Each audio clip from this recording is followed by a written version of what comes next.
Let's mic news wrap. Let's mic news wrap में अब सुनते हैं दिन भर की अहम खबरें सिर्फ 10 मिनट में। सबसे पहले इस वक्त की सुर्खियां। अब मंगलवार सुबह 11 बजे फिर जुटेगी संसद, हंगामे की भेंट चढ़ा पहला दिन। पीएम मोदी ने कहा, मैं विपक्ष को परफॉर्म करने के टिप्स देने के लिए तैयार हूं। और कोलकाता में सड़क पर उतरे बीएलओ, चुनाव प्रक्रिया के दौरान प्रताड़ित होने का आरोप। अब खबरें विस्तार से। संसद का शीतकालीन सत्र सोमवार से हंगामेदार शुरुआत के साथ शुरू हुआ। एसआईआर और वोट चोरी के आरोपों को लेकर दोनों सदनों में जमकर नारेबाजी हुई और कार्यवाही बाधित रही। हंगामे के चलते लोकसभा की कार्यवाही मंगलवार सुबह 11 बजे तक के लिए टाल दी गई।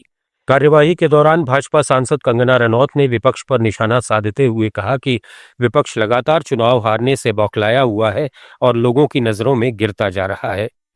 वहीं समाजवादी पार्टी प्रमुख अखिलेश यादव ने आरोप लगाया कि एसआईआर के जरिए विपक्ष के वोट काटने की कोशिश हो रही है। उन्होंने कहा कि विपक्ष ड्रामा नहीं करता बल्कि अपने वोट बचाने की लड़ाई लड़ रहा है।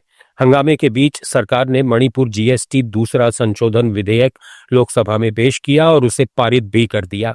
सरकार ने साफ किया है कि वो एसआईआर समेत हर मुद्दे पर चर्चा के लिए तैयार है, लेकिन विपक्ष के हंगामे से संसद का कामकाज प्रभावित हो रहा है। कार्यवाही से पहले प्रधानमंत्री नरेंद्र मोदी ने संसद परिसर में मीडिया से बातचीत की। उन्होंने विपक्ष को हाल के चुनावों की हार से उबरकर सदन में सार्थक मुद्दे उठाने की नसीहत दी। पीएम ने तंज कसते हुए कहा कि अगर विपक्ष चाहे तो मैं परफॉर्म करने के टिप्स देने को तैयार हूं। पीएम मोदी ने कहा कि शीतकालीन सत्र ड्रामा या अहंकार का मंच नहीं बल्कि नीति और डिलीवरी का मंच होना चाहिए। यहां चर्चा नारों पर नहीं, काम पर होनी चाहिए। इन चीजों को गंभीरता से लें।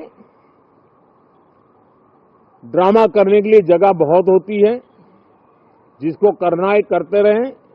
यहां ड्रामा नहीं, डिलीवरी होनी चाहिए।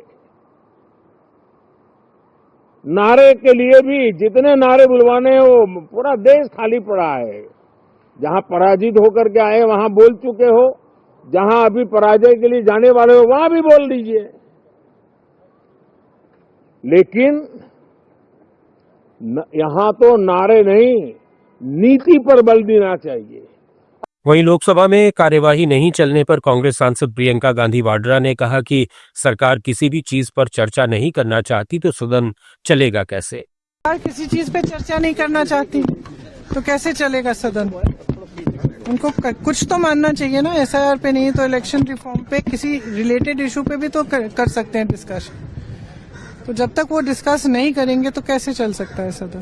जो प्रधानमंत्री आया वो कह रहे हैं कि आपको टिप्स देने की जो बात कर रहे हैं अपोजिशन को, उसका कुछ कहेंगे आप? प्रधानमंत्री जी तो ये भी कह रहे थे कि मौसम का मजा लो। किस मौसम का मजा ले रहे हैं दिल्ली वाले? तो बाहर थोड़ा झांके ना, क्या हो रहा है देश में। राज्यसभा में विपक्ष के नेता मल्लिकार्जुन खड़गे ने नए सभापति और उपराष्ट्रपति सीपी राधाकृष्णन का स्वागत किया। उन्होंने भाजपा पर तंज कसते हुए कहा कि कुछ लोग तो यहां तक कहते हैं कि आप उनकी पार्टी के हैं।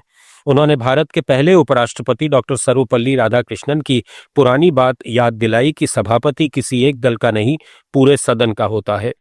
खड़गे ने उम्मीद जताई कि नए सभापति भी पूरी निष्पक्षता से सदन चलाएंगे और विपक्ष को भी बोलने का पूरा मौका देंगे। साथ ही उन्होंने पूर्व सभापति जगदीप धनखड़ के अचानक इस्तीफे पर अफसोस जताया कि सदन उन्हें विदाई तक नहीं दे सका। To refer to your predecessors' completely unexpected and sudden exit from the office of the chairman Rajya Sabha, which is unprecedented in the annals of parliamentary history. Chairman Rajya Sabha, being custodian of the entire house, belongs as much to the opposition as to the government.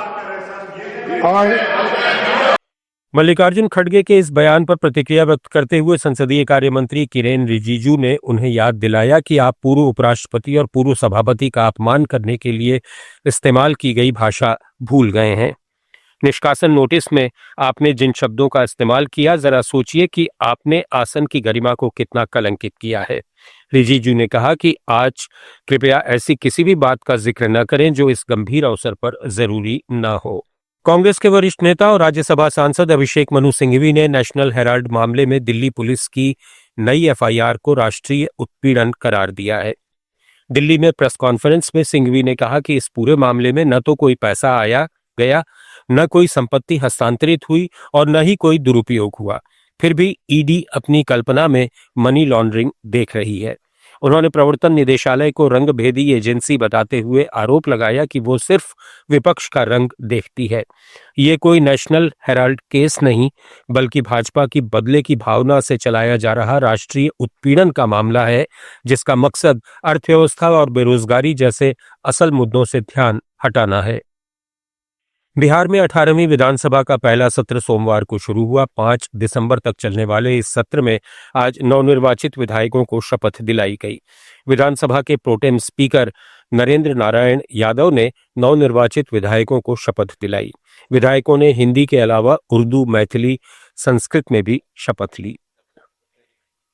Bihar विधानसभा के नए speaker के लिए भाजपा के वरिष्ठ विधायक और पूर्व मंत्री डॉक्टर प्रेम कुमार ने अपना नामांकन दाखिल किया। उनका निर्विरोध चयन तय माना जा रहा है, क्योंकि विपक्ष ने स्पीकर पद के लिए अपना उम्मीदवार नहीं उतारा है। विपक्ष के पास सिर्फ 35 विधायक हैं। ऐसे में एनडीए के प्रेम कुमार का निर्वाचन बिना चुनाव के हो जाएगा।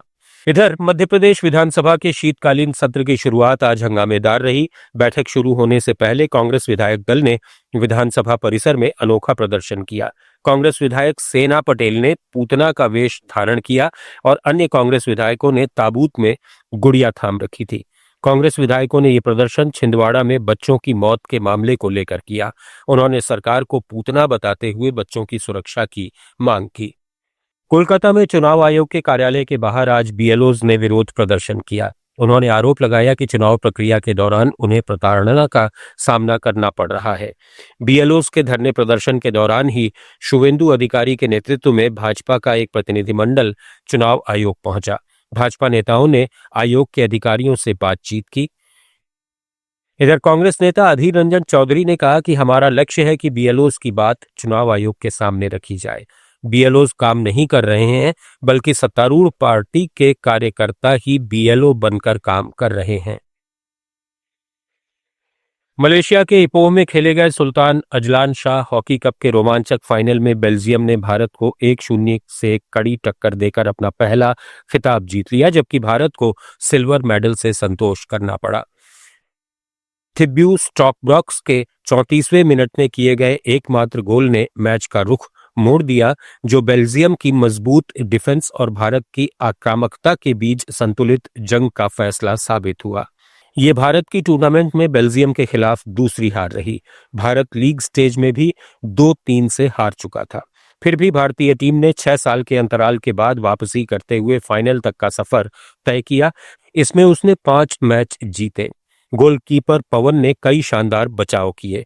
फाइनल में कप्तान हरमनप्रीत सिंह की अगुवाई में मिडफील्ड ने कई मौके बनाए, लेकिन बेल्जियम के अनबीटन रिकॉर्ड ने उन्हें चैंपियन बनाया। कोच क्रेग फुल्टन ने टीम की मेहनत की तारीफ करते हुए कहा कि यह हार ओलंपिक 2028 की तैयारी के लिए सबक होगी।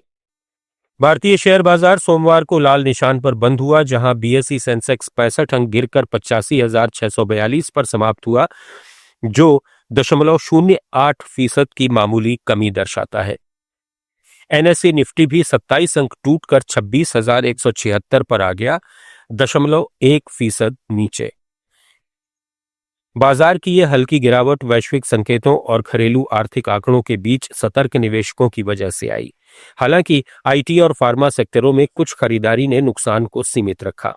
विशेषज्ञों का कहना है कि अमेरिकी फेड के ब्याज दर फैसले और आगामी तिमाही नतीजों का इंतजार निवेशकों को सतर्क बनाए हुए है, लेकिन लंबी अवधि में बाजार मजबूत बुनियाद पर खड़ा है। न्यूज रैप में फिलहाल इतना ही। बने रहिए लेट्स माइक के साथ। आप सुन रहे थे let's mic more than radio. Follow कीजिए हमें हमारे सोशल मीडिया प्लेटफॉर्म्स पर।